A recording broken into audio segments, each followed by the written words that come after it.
The rhythm section is directed by Reed Morano and based on a book by Mark Burnell, which he also wrote the screenplay for of his own book of the same name. And this movie stars Blake Lively, Jude Law, Sterling K. Brown, and among others. And pretty much, it's about it's a woman that loses her family out of a plane crash and discovers that it was a terrorist attack, and she basically ends up meeting up getting. If you've seen from the trailers, it pretty much becomes a story where she has to train. She gets in contact with Jude Law's character to train her to become pretty much an assassin to go after the people that were on this terrorist attack. And pretty much that's the whole fucking movie right there, because that's literally the entire film of what it's about. Bare bone. Yeah. So yeah. I will say that upon seeing the trailer to this film, I will say it came off as something I wasn't a bit rushed to go see. And it has nothing to do with the cast. It just seemed so generic, and I believe it was a January release, wasn't it? So it was the last film of January that came out. Yeah. So again, bare bone January dump month of the assassin movies, and not only that, just looking at based off the trailers, I've seen this done many times. We saw it with Atomic Blonde. We saw it with American Assassins. And that was like another one. We come out with these yearly, so some of them be good, some of them be bad. Hit, miss. Okay. You saw one a couple years ago called Red Sparrow, which was, that was more of an espionage, but it's similar. Yeah. So, like you said, so upon seeing the film, I will say that it's a very bare bones movie. It wasn't horrible. I do see a lot of people saying this movie was unwatchable.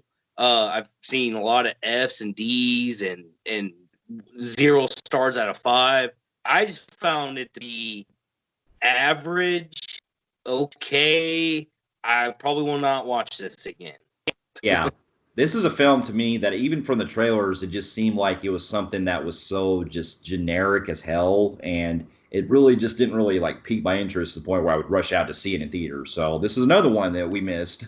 But rightfully so, because upon seeing the film, I can say that while it was a little more more interesting and more likable than I expected, it still falls pretty short and pretty much misses the notes. No pun intended. But anyway, to get my pros out of the way, I will say that there are some actual elements I can actually appreciate the film does. First of all, I think the thing that really carries this film the most, surprisingly, is actually Blake Lively's performance. I actually find her to be a great actress. I've seen her in great movies, The Town, The Shallows, and among things. And yeah, she's had some hit movies that aren't been too much, like Green Lantern and some other ones, but I don't mind her as so much. And I think that, her raw grittiness that she goes through, the way that she looks, the authenticity, the very like kind of stoic, realistic portrayal that they kind of give her, I think really worked pretty well for her performance in this. Yeah, I highly agree with you. I think Blake Lively was not given enough credit to this film. If it wasn't for the performance she did give us and the way she looked, this movie could have dropped majorly down scores, because there's a lot of bad stuff that happens in this movie that we'll get into in our cons. And because of her performance, I was actually kind of shocked that a lot of people, bashed her on her performance wise, because when the way she looks, like the emotion she gives about losing her family, turning to drug use and prostitution, and just like pretty much wants to die. And the way they made her look kind of like Charlize Theron in Monster. Like they made her fucking just drugged out, just authentic realism the way she looked. And her performance to me, before she becomes that fucking egoistic fucking assassin, which I did not care for. I liked the realism with her character she was given at the first half of the movie. And you can see this is a broken woman, and it is lost. And I really enjoyed that. And I wish we would have just kept it not so, we got to make everything an assassin movie. Wish I would have kept it with that tone. So I like performance. Yeah, I did. That's what I'm saying. I did too. Now, and another appreciation I got to give to her to the movie too is I at least appreciate the movie was trying to go, you know, for to a certain extent for a more gritty type of grounded type of revenge type movie where essentially the character that she's playing at first is pretty much a woman that really you look at her and she's fucking flawed no matter what, like everything that she tries she basically struggles in every way with, and to me I can buy that a lot with her character at first, with her, Yeah, you know, trying to pursue the ways of trying to go after the people and stuff and training. exactly. Yeah, exactly. I agree with you on that. Jude Law, the performances in this film are actually pretty decent for what they're given because they also have the dude from the you see him with a lot of Raw Zombies work. What's his Richard name? Brake. I wish they would have gave him more role, like more screen time, because he seemed like when he came up in the movie, like his scene, he seemed like it was fucking brutal because he tried to stab her with this fucking this venom, like it had like the most poisonous snake venom ever, Yeah. of like inland typing from Australia, and like he uses techniques of doing shit to people, like killing them in like fucked up ways and stuff. But he's like in it for like maybe 3 minutes, and Yeah. but he 3 minutes he gave us, man, he would have been a cool ass fucking villain. Yeah. Um, so I I did agree. with that, but the Jude Law training thing, Jude Law was good in this. Con on some things. This is your typical where you get into the typical training. He's an ex MI6 who pretty much went kind of like retired or rogue or something. A lot of movies don't. A lot of this scenes they don't explain shit, so you get kind of lost. That's our gonna be our cons. But there was a twist towards the end that wasn't too bad, but I mean, it's 50-50 for what it takes. Yeah. I mean, it wasn't too bad of a twist. It wasn't like, jaw dropping, like fucking standing ovation, but I was glad they didn't keep it standard when we thought it was that one person. I was about to get angry if they would have stuck with that one person as the main, because they're looking for this certain person who I forgot what they call him or her, but it's a person that does not exist, and they were the ones who planted the bomb and did it all. And that's who they're looking for. U-17. Yeah, the U-17. And this person, you find out at the end of the movie who it is, but that she goes on series of going on these like missions, which another pro con. But it's her journey of getting there that is okay, but then another pro con. It's hard to go through the Yeah. pros and cons separately in this film. Be honest Well, with you. So well, one pro I will say, at least as far as the whole parts where she's going on her mission, there are some, for what little there is, there actually is a sequence that I do actually like that it's the camera work I thought was pretty good with the way it's yeah, kind of been on the steady cam or whatever. And basically it's a part where she's going on this car chase and it's going down the road and stuff. And I gotta admit, the way it was shot, it was pretty unique with the camera work and stuff yeah. on it. The camera work was another pro I had because I like the way, first of all, I like the way it was shot. It was gritty, so I did like that. But the camera work, especially the car chase scene, was probably one of the best segments in the movie. It makes you feel like you're sitting in the passenger seat with her because it Yeah, has you looking at her and it has you looking back. Like if you're sitting in the seat and you're turning around watching who's chasing you, and it shows like like you're looking around for the alternative way of getting away. So I did like that. it's That was a pretty good choice. in a way it's similar to, well, not going to compare each other, but it's similar to Atomic Blonde because there was a sequence in that where the camera was basically staying in one shot where it rotated the whole time. So it was similar to that. But yeah, I get what you're saying. The way it was shot, the camera work I think still was pretty cool.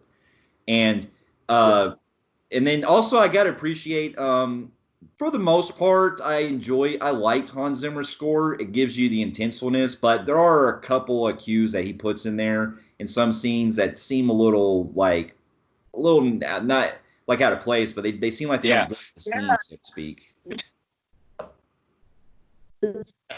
Here's a news alert, guys. Hans Zimmer scored this fucking movie. He scored a low-budget film. When was the last time he ever did that? And since the Scored a 90s, low-budget. I think since the 90s, I think, or at least, or somewhere in between. And there were half of it's good, but half of it didn't make no fucking sense on his choice. Now, we'll get into cons. There's a difference between score and soundtrack because they got music in this film too. But some of the score, I didn't feel like it fit in the film. Like there was this one where it was like Western, and there was this other one that was kind of like fantasy, something out of Lord of the Rings or Willow. And I was like, oh man, this is Hans Zimmer, the genius behind fucking scores. And what the fuck was he thinking in this one? It kind of had me a little, like, this is probably one of the worst scores from him I've heard in a while, to be honest with you. Yeah. Well, some of it isn't 50-50 because there's some good parts that do have some intense scores, but then it just, But anyways, yeah. Ain't much I can go into any of the pros, so get in the cons. Yeah. Oh, man, this is bare bones in the plot. And there's a lot of rushing involved with this film. And it gets rushed with the parents' deaths. And because it doesn't show you, it just kind of goes in backstory. It just kind of goes, hey, the parents died in a plane crash. Oh, it was a bombing. Da-da-da-da. And then they rush to the assassin thing, and I've seen it done. This is an issue I had with some, like American Assassin and some other films. She gets trained, and not even 10 minutes in the movie, you don't feel like she earned the role of learning from Jude Law's character, who probably spent 5 to 10 years to train like that and stuffed in swimming, running, learning to shoot guns. Gee, I can do all those things. Am I assassin? Do I get to where's my CIA card? Where I get to go, on assassin trips? I'm good then.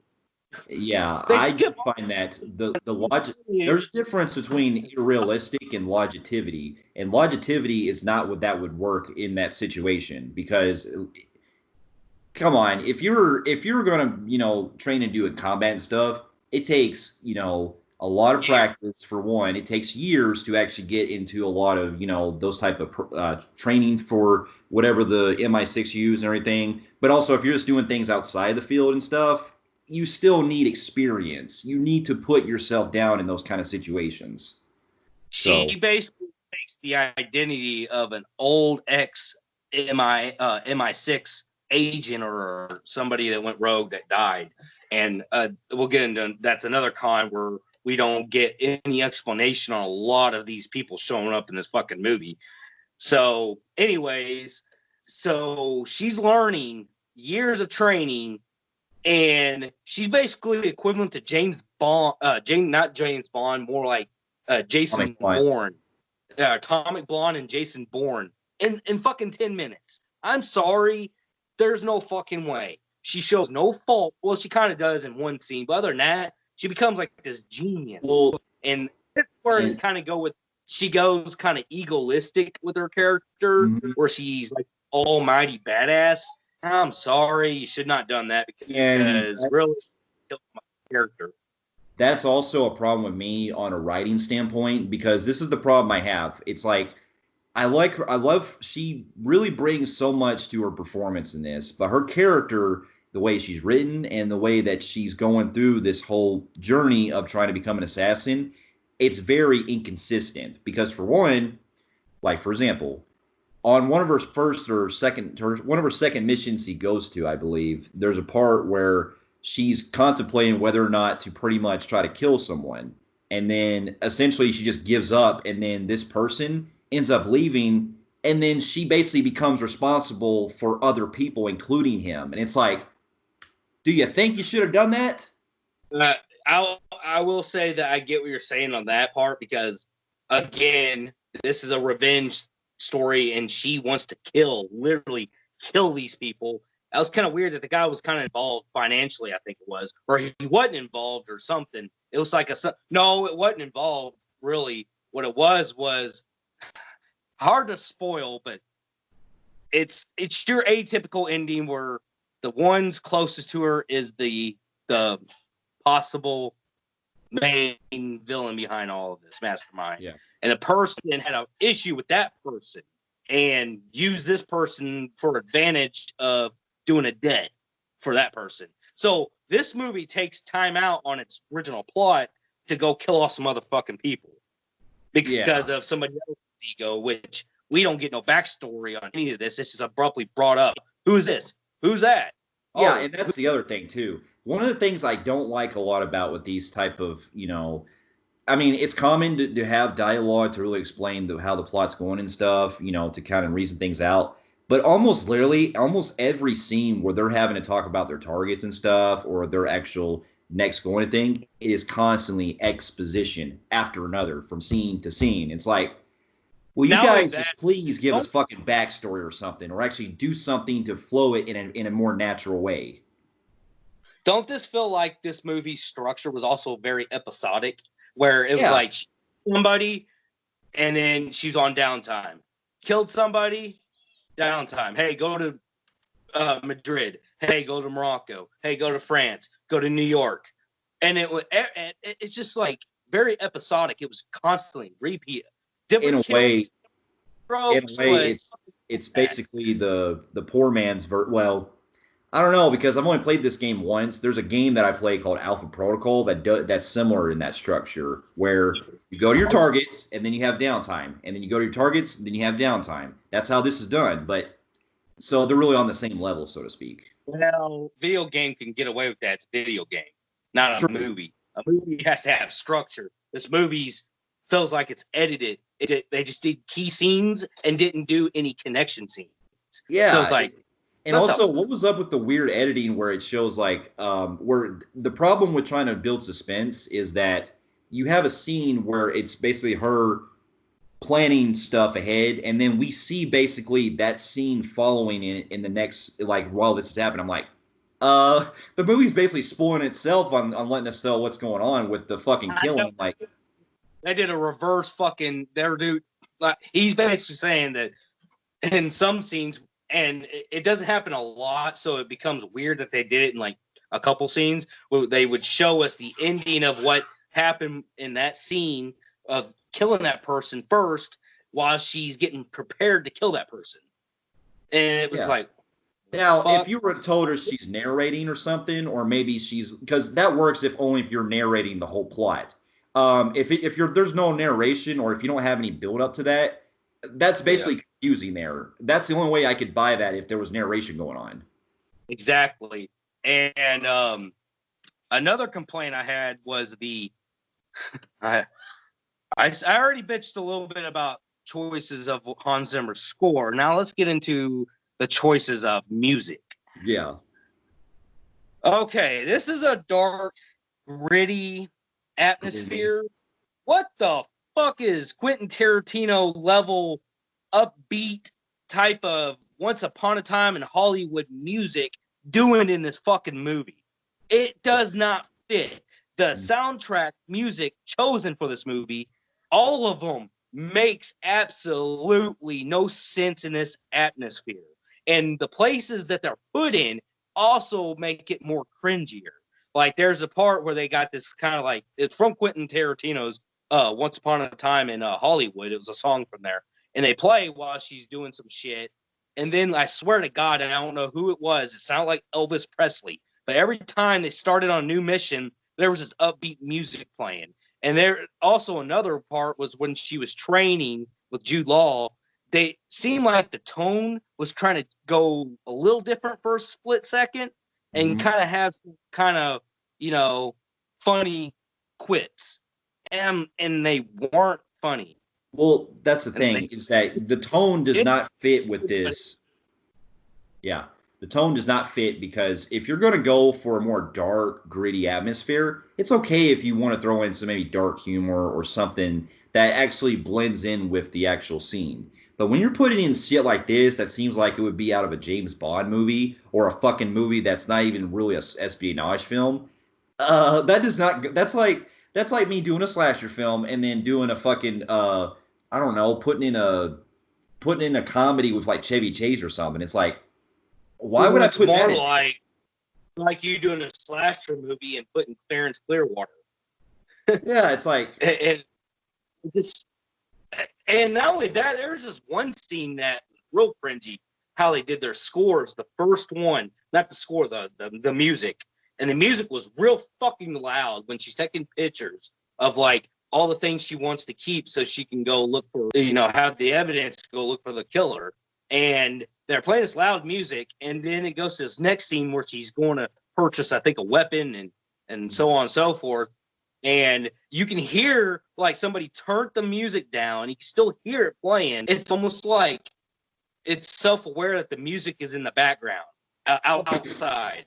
And it was bothersome because when she walked back out, the song continued where it was still playing. And I'm like, so yeah, you're telling me outside in London or where the fuck she's at is blasting this music? Because that's what it felt like. Or yeah. it was kind of like Last Action Hero made fun of that, where you can hear the music playing while they're driving, and the kid acknowledges that the music playing in the background. Yeah. Like, what the fuck? So, anyways, that was another issue I had.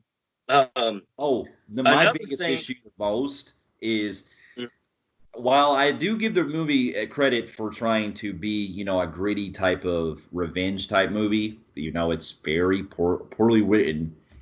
The fucking movie is plotted out after scene of nothing but her a lot of scenes where she's grieving, and then it's just a lot of fucking build up that they don't take their time with, and it's very cruciate to the point where I get fucking bored, I'm not really interested for the most part in some scenes. a couple complaints that I gotta bring up, and it seemed like this was just thrown there because of formula. Why in the fuck did they, out of nowhere, sporadically splotched a sex scene? Did they have to have that in there? It made no fucking sense because it comes abruptly out of nowhere while she's having conversation with this one guy she's working for, and next thing you know, while she's talking to him, between conversations, kissing, then the kissing in the neck, and it leads to fucking. And I'm like, That's and in the middle, we're still talking about something totally fucking different. And I don't get what they were doing. And then, like, when they finally get to the climax, and then they were just like, boom, all right, here's the climax. Get ready to end it. yeah. And they did that clever kind of twist at the end. I didn't think it was too bad, but the rush towards the end was just instantly when we wasted our time on fucking stupid shit. Yeah, And that's what I was telling you about the editing earlier. The way it kind of like has like the weird, cutaway where it shows or what foreshadows, or like I was saying earlier, unless you're doing narration, or if it actually made sense in any conversation with that, it would have worked. But no, you have a regular conversation between these two characters, and then behind, like, while this is going on, it's a cutaway edit where it shows them basically making out and fucking, and it's like, there's no build up to this, so you basically split your scenes into two and just blend them together. exactly, they had no attractions towards each other. This movie has literally nothing where somebody would be attracted to somebody. If anything, if anybody was fucking, I could see her and Jude Law maybe earlier, but this character that she's working with literally just met. She don't even care for him other than needing to get where she wants to get, and that's it. And then Yeah, they just go, oh, it was almost like the director said, hey, do we have a sex scene? Got to have a formula sex scene. Throw it in there. I don't give a fuck. Blend it in there somehow. So, yeah. anyways, yeah, we get to our. Oh, another complaint I had was, I heard a lot of people complain about this, and I'm going to have to agree with everybody on this. Was, man, she sure knows how to get around fucking Europe and everywhere pretty quick. Yeah. Get I to was the like, U.S. Fuck. and I not to wish I could mention, it really feels like, in 3 fucking days. or not even that, not even 3 days. Oh, and what's up with that reporter? At the beginning, the one who discovers her. How the fuck did he find her? How did he know that she was connected to them? Exactly. No, listen. Why her? Because I'm sure all those people who died in the plane crash have family members. How do you know about her? Why? It just makes no sense. So the lack of that's what also I wanted to bring up earlier. The lack of really anything interesting to get her motivation as to why she becomes who she is. They could have done something a lot more interesting with that. They could have done something in the beginning where she's drugged out and she's working at prostitution. Maybe you have, something that where she's maybe gets like a client of hers that's, linked to the terrorists or something. And then something bad happens to where she ends up having to like go through so much trauma to the point where she actually has a good reason. They didn't do that. If they would have went something like that, I probably could have bought it more as to why she chooses who she is. Honestly, I'm going to be flat out honest. I think Atomic Blonde is miles better than this film. Miles better. You got Atomic Blonde. Even La Femme Nikita from the 90s, I hear, is actually even more superior. Yeah. Or even American Assassin. A lot of people I know don't like it. I ended up enjoying Atomic Blonde, surprisingly. It wasn't the greatest thing in the world. But I'll tell you right now, you want to go in comparison. If you hate Atomic Blonde, you want to go in comparison with this. You got to say Atomic Blonde is fucking far leagues better. So, because it was way better than that. So honestly, I don't know. I cared more. I liked American Assassin more, and that was a similar plot like this one did. And so, and American Assassin was better than this. Yeah. So, with that being said, I didn't hate it, but it wasn't good. So I thought maybe Average Joe and the Film Phreeks meter for me. Yeah, I'm going with just just low Average Joe for me. I think that while it is definitely forgettable, it's a film I'm not going to watch again. It's just a film that really it came and went, so to speak. And I will say I was able to go through. I was able to watch this and get through it more than the first hour of Call of the Wild. Yeah. There was more going on, so that's why I kind of upped it a little bit. But yeah. But anyways, yeah. Again, another drop dump movie. So. Yeah. So fair enough. For those of you who have also seen the Rhythm section, let us know in the comments below what you thought about it. So y'all stay safe, and we'll see you on our next review. We'll see you later.